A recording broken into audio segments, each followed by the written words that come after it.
everyone, and welcome to Spotlight, the podcast dedicated to showing co-founders and founders from the Yale community. Today I'm here with a very special guest, Tyler Chen, who was co-founder and former CTO of Caucus, an AI CRM platform who served congressional offices. So I guess to get us started, I'd like to hear about your personal background and how you got involved. Yeah, of course, yeah. And first of all, thank you so much for having me. Yeah, of course. So my sort of journey to startups is, I think, maybe a bit non-traditional and non-linear. Growing up, I think a lot of people who do these things are very into computer science and coding. And I did code growing up, but it was more so for a different form. In that I was very interested in physics and math. And initially, when I came to Yale, I was a physics major. Yeah. And so I had always viewed computer science as sort of a way to do things with physics. And my freshman year, I did some research into this thing called physical neural networks, so energy efficient machine learning systems. But when sort of the rise of GPT came, I felt like there's this strong paradigm shift where it's my personal belief that even if the models don't get better and you sort of don't improve these systems, a lot of the work that is left to be done to have impact with this is in the application layer. Mm-hmm. And so I later worked at we're on these voice agents for a real estate company called Orchard, which was my first foray into real software engineering, and that was really, really cool and really exciting, and it felt good to really have an impact in that sense. And then after that, it was around December last year where a childhood friend, my brother's best friend growing up, had sort of approached me with the idea for Caucus and the idea of a startup. And so we started working on the idea, and then we applied to YC, and yes, the rest is history. And what was that process like, sort of applying to YC and going through the kind of accelerator with them? Do you think they were very helpful in everything, or do you think it was more sort of helpful for you to kind of be shown the ropes at first? Yeah, I think, so two questions there. I'll start with sort of YC first. I think YC was a fantastic program. If I had to start another startup and go through the motions again, I definitely would have. I definitely would do YC again. The network is really unmatched, and the support that your group partners are willing to give you, and sort of the environment you're in with a lot of these other companies and a lot of really, really awesome people and awesome founders, really sort of sets you up for success. And I'm super grateful for our primary group partner was Gary Chen, who was CEO of YC, and he helped us a lot throughout the process. So I'd 100% do it again. I think if I did do it again, I would probably maybe bootstrap for a bit longer and get a bit more momentum sort of before doing the program, and that when we got in, we sort of pivoted as soon as we got into the idea that we were not doing the batch. Right. So that makes sense. And so when you were building Caucus, specifically, what were your responsibilities and what were you kind of contributing to the product? Yeah. So my responsibilities as CTO was I was sort of responsible for the whole product, building it from the ground up. So that was just front end, back end, the sort of whole shebang. Nice. And how did you find that process? Was it an enjoyable one, or was it kind of much more of a grind than you'd hoped, and were you hoping to be on a more kind of creative, startup side to think about? No, I think it was very enjoyable. I learned definitely. I think the best way to learn something is by doing, and I think when you work in a more traditional company role, the impact that you can have is relatively isolated. Mm-hmm. But when you are working and sort of building something from the ground up, you really have to take ownership for the whole thing. And right. So it was definitely a learning process, but it was a learning process that I really enjoyed. And it was, really fun building the internal product. I think it was also pretty heavily involved with like sales and marketing. During the YC batch, we flew back and forth between SF and DC. I think like more times than I can remember. And during that process, we were going out meeting with different congressional offices, and I think that is also a key part towards like actually like building a product and building a startup. And it's very easy to have like sort of an internal theory about what your users or what problem you're fixing, but the only really way to validate that is actually by going out and talking to people who would be your users, and so that's really cool. So was there anything unexpected that these congressional office employees told you that they would like to see in this kind of product? And was there anything that ended up making it into the product from that? Yeah, totally. I think a lot of the product vision was shaped by just like feedback from congressional offices. In that, when we first got into YC and sort of rapidly pivoted to this idea of AI CRM for the government, it was sort of an evolution in that we were actually initially approached by like a U.S. senator who asked us basically to build like a chatbot for their website, and it eventually evolved into the idea of like a CRM. So we didn't initially like jump straight to the conclusion of like we should build a CRM. So yeah, that ultimate decision to go like to that was completely shaped by the feedback we received, and that when we initially got in, we went to Washington D.C, talked to maybe 20, 30 different offices. They all said, like, hey, our CRM sucks. And we honestly should have listened to them earlier, because we sort of went down this road of trying to build this like chatbot which would sit on top of their CRM. But the more we went back to DC and kept talking to these people and figure out their problems, right? We eventually decided like, hey, let's just build to compete with what they already have. Wow. That must have been like a really big leap. So their CRM platforms, were they specifically tailored the product to Congress, or were they more general CRM platforms and then they were like lightly built on top of it? Yeah, so the market is very interesting. I think specifically the congressional market is interesting. In that one, it's a pretty small market, and we had at the tail end at YC, and also after we were out of YC, there were a lot of discussions on like how to like scale outside of Congress. But yeah, in terms of like competitors within the congressional market, there are three main competitors. A company called Indigo, Leidos IQ, who's like Internet Quantum, and then Fireside 21. So IQ and then Fireside 21 are specifically built for U.S. Congress. Indigo is a really interesting company in that they are essentially, and I think what they're doing is great and their mission is great, but what they are essentially at the end of the day is Zendesk. They have like, I don't know the full details because I don't work at the company, but they essentially have a existing agreement to like license and distribute Zendesk software to congressional offices. And yeah, the other two companies, Fireside 21 and then Leidos IQ and Giacomo, they're sort of more like legacy systems which haven't really been updated a lot. Initially, I think there's something like a new version of IQ called IQ5 only came out really recently, and it looks horrible. And they're owned by this massive like multi-billion-dollar corporation called Leidos. I don't even know like if they like the people at Leidos know that like IQ is a product offering that they sell.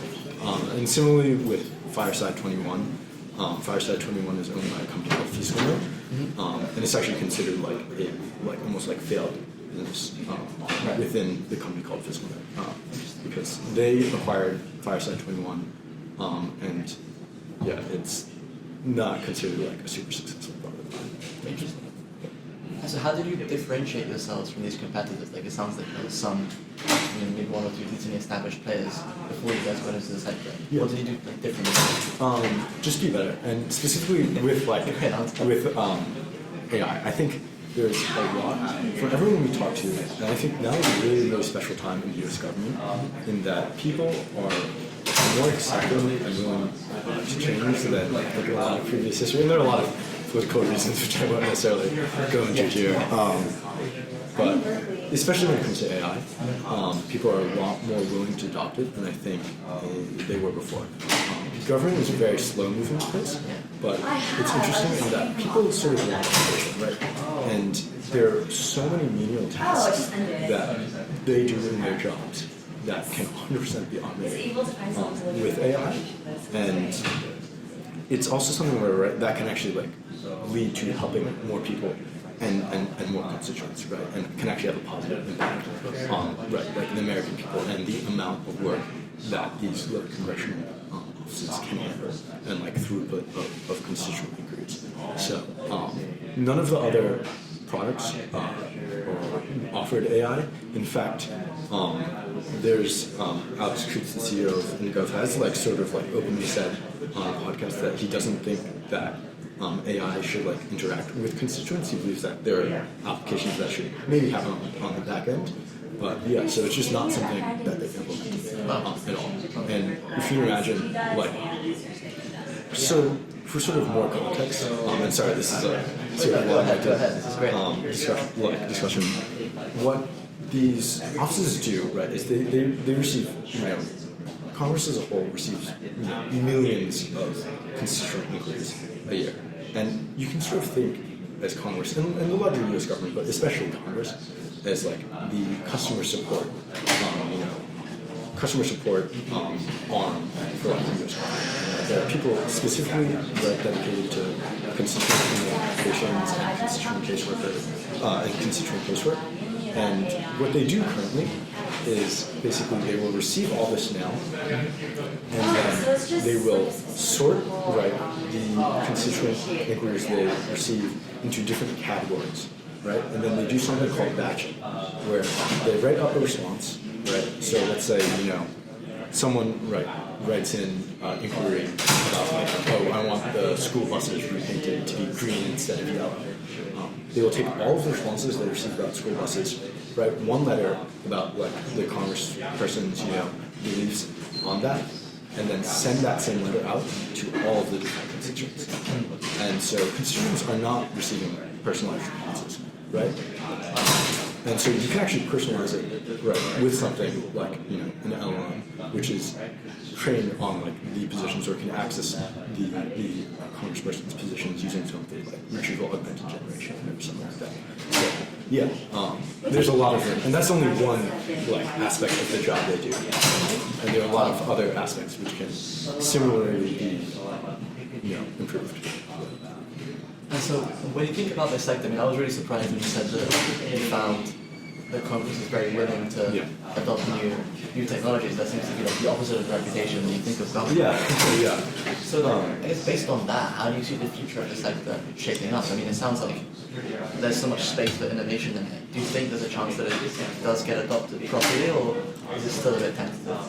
Yeah, I think there will be early. I think maybe saying that like the whole of the government is ready to adopt is maybe an exaggeration. But I think there are people who are early adopters and will be champions of artificial intelligence. You look at like what's happening with the government, like Trump's AI action plan, like FedRAMP 20X, and they're trying to make it easier in general to like use this technology. And everyone knows that it's going to change it budget. So yeah, I think that like AI will be. So other than what you were doing, where else do you see space for that sort of software like AI automating government workflows? Like specifically, like. So you were doing CRM for these congressional offices. Yes. What other areas do you think have lots of potential? Oh, okay, yeah. I think a lot of like repetitive and manual work and like case filing. So not necessarily just in Congress, but if you like scope it out to like different agencies, like Social Security Administration, Veterans Affairs, HHS. I think there's a lot of applications there. I think that government consultants is like another big space where government hires a lot of consultants, like Accenture, Deloitte to come in and do work, and that is also like work that can be automated. I think, funnily enough, that's like a request for a YC startup that YC recently put up, which is not at all really like I also just generally agree with that sentiment. But yeah, I think there's general like across the board in and this is not just something with the government, but I guess just in the larger economy, jobs which are very like repetitive in nature, like and with information will likely be right like replaced or to some capacity, right? Like there will be a segment of AI in the jobs. So I don't think that's just a trend within the government, but just right in general throughout the larger economy, with startups in general. And at Caucus, was your aim specifically to expand into Congress and more of that kind of government work, or were you looking outside of GovTech as well? Yeah, so when we went through YC, I think we had a strong focus in GovTech and in specifically selling for the government. I think after we were out of YC, there was a lot of thoughts, right, like I had about maybe actually scoping out and just like going B2B, and the underlying like platform that we were building was literally just something like Zendesk or Intercom. And I think, right, like if you have like a Swiss Army knife and only use it for one function, then you're missing out on these 10 other tools or 10 other ways that you can like sell this product. So I was interested in scoping out and sort of going the B2B route, just because the underlying technology, as I said before, like it's interesting. Like you look at a company like IndyGov, and it's interesting that what they are is basically just science. Yeah.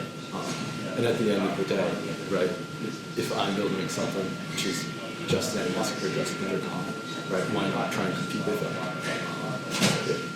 So you're saying that there wasn't really anything in particular in the product suite that was only applicable to Congress? So Or was there stuff? there was in that I think you can't be naive about the work they do. Right? You need to have the understanding of the work they do, and especially when it comes to something right, like evals or the actual performance of like your agents. Like you do actually have to have knowledge of these government workflows, and specifically, it is sort of an interesting question that congressional offices really care about the writing that they produce and like information they put out there, and that they want it to be as accurate as possible to the whatever representative or senator's viewpoints. And so that's an interesting problem in that, right? You can't just like have one necessarily like system problem for like the Democrats versus the Republicans, or for like one office for another office, and that they really heavily care about the information they put out. And so sort of attending to that, and then also attending to like the workflows that we want. So like one thing that we were sort of doing was like building an MCP server to access information from like Congress.gov. So legislative directors, like these are people who do legislative research and help formulate like policy within the congressional office, and giving like them access to that within the platform is something that is specifically built for Congress. If you just look like at the base functionality, it is customers. That is the base. And so when you were building this product that you were then tailoring to Congress, was there anything that was like much harder to build than you expected, or anything that just came up that you had previously thought of? Yeah, I mean, building like scalable systems is hard, and building secure applications is hard. And security and like data privacy is something that was always at like the top of mind, and that's something that always, when I like went to bed, I was like, oh, I hope I'm not building this in a way that like someone can like break into this and like access all of this like constituent information and like personally identifiable information. So that was something that was difficult because I didn't have as much previous expertise. And then there are also a lot of constraints that we were originally building within or for the government, in that the tools we could use were stuff that we wanted to feel was already like secure. So we really tried to use stuff that was already like FedRAMP approved. So we're thinking like AWS govtech, so Wow. And so when you were like approaching security, I mean, it was just you building basically, right, at first? Yeah. And then you had any like, technical support in building, or was it basically like just one-man show to make the product? Yeah, it was pretty much a one-man show. We hired a founding engineer who's whether you'll see him in recording. He was fantastic. Definitely one of the smartest people I know, one of the best engineers. Shout out to him. And so when he came on, like, the workload was definitely like lightened a lot, and it was a lot easier. But it was mainly on that show. But yeah. And when it comes to security, how did you approach kind of being confident in the security of the product and convincing others, maybe these congressional officers, that it would be secure? Yeah. So there are certain like compliance standards that exist within like software. So like stuff like SOC 2 Type 1, SOC 2 Type 2, like NIST standards, like FedRAMP. And so we eventually started doing SOC 2 Type 2, and also we were interested in penetration testing. So we were going to like hire penetration testers to actually go in and try and break the software. So that's one way we did it. The other way we did it is that these controls for these like compliance standards are like published. Amazon generally has like guides on how to adhere to these best practices. So it was adhering to a lot of that, and it's nice that like Cloud Infra is good enough where you can put a lot of the trust in like the cloud provider. And so that was and just so you actually adhere to these best practices, you can have some level of belief that this is a secure system. Yeah. Through building this, what would you say are like your main takeaways of what you've done? Because this kind of whole process entails, for a lot of people watching, are kind of the types that maybe have these ideas that they want to build, but how would you prepare yourself to build something like this? Into like from an idea into a fully fledged product that you're basically able to make? I think two things. I think one doesn't necessarily directly answer your question, but I would say if there's anything I feel like I learned at YC is just go out and do things. I think there's the like famous Steve Jobs quote that like the world was like built by people no smarter than yourself. I think that's very true. I think there's no reason to like. Of course, it would be like delusional and whatever. It'd be like I'm not going to sit here and say like, oh, I'm going to build like the next NVIDIA or like personally discover some like architecture which is better than the transformer. Don't be delusional. But shoot bigger, right? Ultimately, well, maybe now that AI exists, this is not true. But ultimately, there's up to before the dawn of ChatGPT, there was a human behind every decision that was made, and a human had designed every system that exists in the world and the technology. And like, why can't that be you, right? Just go out and do it. That being said, also like, you learn by doing. You will learn a lot by going and actually trying to do something and build something. I think you'll learn more by doing that than sort of like sitting back and like theorizing. So I would just say like action is the most important thing. That's really remarkable. So when you approached these congressional offices, I mean, you said that some of them were very much early adopters, but did you have any like strong opposition, like strong critics? Yeah, I think not as many as I thought, but yeah, there were like two offices who were like very straightforward and were just like, yeah, I'm never gonna use this. Like, I don't want AI talking to my constituents, and I respect that.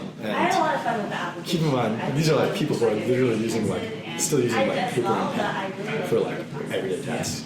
So yeah, getting them to maybe even adopt like the computer might be a bit hard. But, do you think eventually they'll reach a point where they'll kind of have to? I think as elected representatives get younger, and it sounds really bad, but the average age of like elected representative in the U.S. is like extremely old. But as representatives get younger and we get more younger generations into office, they will use these new technologies because it's something that people grew up with, right? And it's something that everybody uses. I mean, thank you so much for your time. That was really, really remarkable. I learned a lot about government technology. I hope the audience did too. Yeah. Thank you for being here. Yeah, of course, Great guest. But yeah, thank you.